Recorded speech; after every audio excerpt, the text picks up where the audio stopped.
नमस्ते बच्चों, आप लोग कैसे हो। मैं आशा करती हूँ आप सब स्वस्थ और अच्छे हो और अपनी छुट्टियाँ अच्छे से मना रहे हो। तो आज हम संज्ञा और उसके भेद के बारे में जानेंगे। जो शब्द किसी व्यक्ति, स्थान, वस्तु अथवा भाव का बोध करवाते हैं उन्हें संज्ञा कहते हैं। उदाहरण के लिए अब्दुल कलाम, कुर्सी, स्थान और अनेक प्रकार के भाव, यह सब संज्ञा के अंतर्गत आते हैं।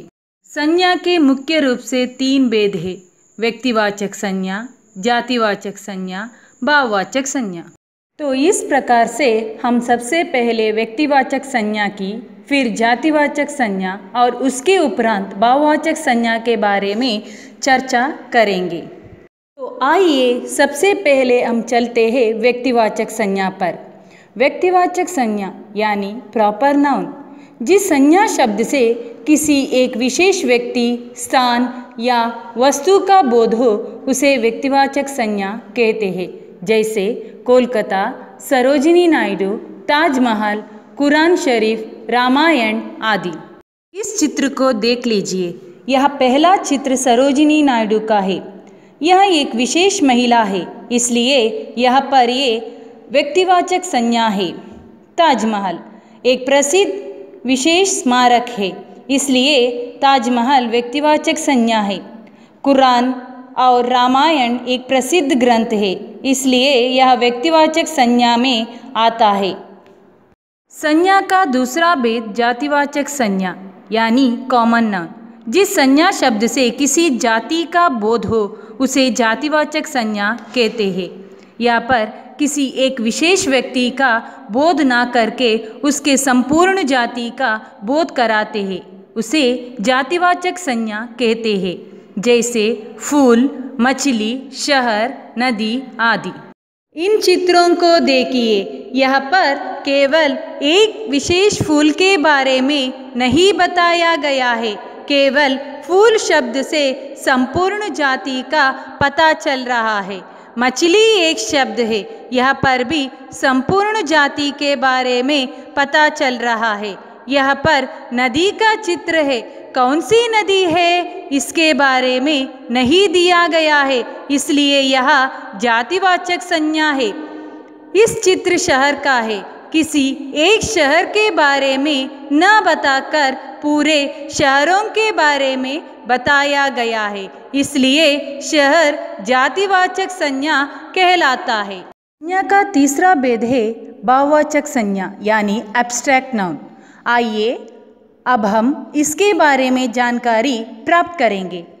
जिस संज्ञा शब्द से किसी गुण, दोष, भाव या दशा का बोध हो उसे भाववाचक संज्ञा कहते हैं। जैसे ईमानदारी, बनावट, भलाई, बुराई, सजावट, स्वास्थ्य, महत्ता, बुढ़ापा, सुंदरता आदि।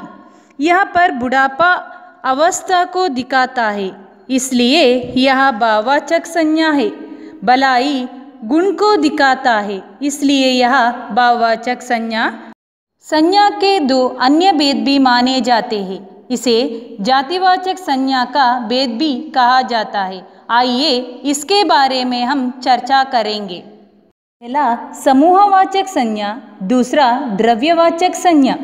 अब हम समूहवाचक संज्ञा के बारे में जानेंगे। समूहवाचक संज्ञा यानी कलेक्टिव नाउन, जिन संज्ञा शब्दों से किसी समूह का बोध हो उसे समूहवाचक संज्ञा कहते हैं। देखिए, यहाँ पर केवल एक व्यक्ति या वस्तु के बारे में हम बात नहीं कर रहे हैं, वरन पूरे समूह के बारे में बात कर रहे हैं, इसलिए यह समूहवाचक संज्ञा कहलाते हैं। जैसे कक्षा, सभा, मंडली, गुच्छा, भीड़, सेना आदि।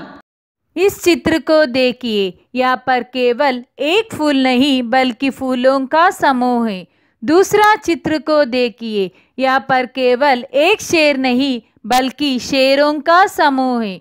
तीसरा चित्र को देखिए। यहाँ पर एक बच्चा नहीं बल्कि बहुत सारे बच्चे हैं, इसलिए यह सब समूहवाचक संज्ञा के अंतर्गत आ जाते हैं।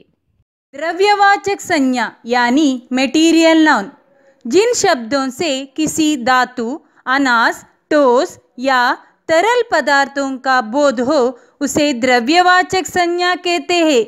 इसका अर्थ है ऐसे संज्ञा शब्द जिनसे नई वस्तुएं बनती है वही द्रव्यवाचक संज्ञा है, जैसे पानी, दूध, तेल, पेट्रोल, सोना, पत्थर आदि।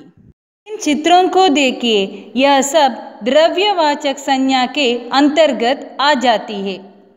बच्चों, आज हम संज्ञा और उसके भेद के बारे में जान चुके हैं।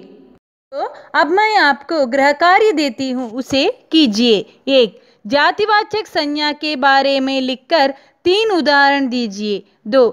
समूहवाचक संज्ञा के बारे में उदाहरण के साथ लिखिए।